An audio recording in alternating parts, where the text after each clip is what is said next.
معتبر آزار کی وجہ سے ممنوعات کا ارتکاب کرنا، اس کا کیا حکم ہے؟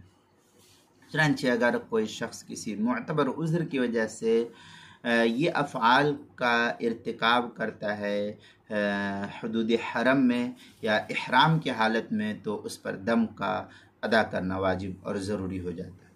پہلی صورت یہ کہ سخت بھیڑ یا کمزوری کی وجہ سے مزدلفہ کا وقوف نہیں کر سکا وہ شخص۔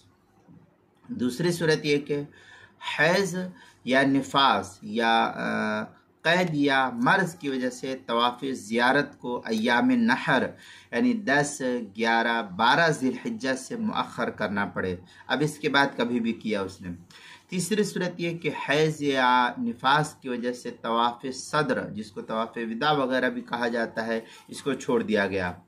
چوتھی صورت یہ کہ کسی بیماری یا بڑھاپے کی وجہ سے طواف یا سعی پیدل نہیں کر سکا، بلکہ سواری پر سوار ہو کر یا اسی طریقے سے ویل چیئر وغیرہ جو ہوتی ہے اس پر طواف یا سعی وغیرہ کی۔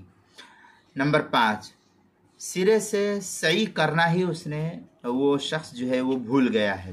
نمبر 5، رفقائے سفر سے بچھڑ جانے کے خوف سے سعی وہ نہیں کر سکا۔ نمبر 7، سر میں پھوڑے پھنسی ہونے کی وجہ سے حلق نہیں کرا سکا ہے۔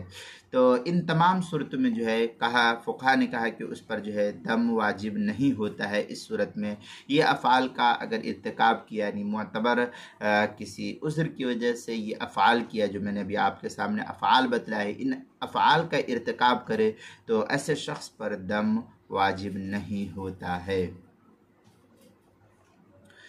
چنانچہ غنیۃ الناسک کے اندر اس کی تفصیل ہے، اما ترک الواجبات بعذر فلا شیء، یہ تفصیل جو ہے غنیۃ الناسک صفحہ 239 اور 240، زبدۃ المناسک صفحہ 346، فتاوی شامی جو زکریا بگٹی پور دیوبند کا ہندی نسخہ ہے اس کی تیسری جلد صفحہ 529، البحر الرائق جو کوئٹہ کا چھپا ہوا نسخہ اس کی تیسری جلد صفحہ 23، شرح نقایہ صفحہ 210 اور 211، کتاب المسائل تیسری جلد صفحہ 152 اور 153، حروف عنوان ہے معتبر آزار کی وجہ سے ممنوعات کا ارتکاب۔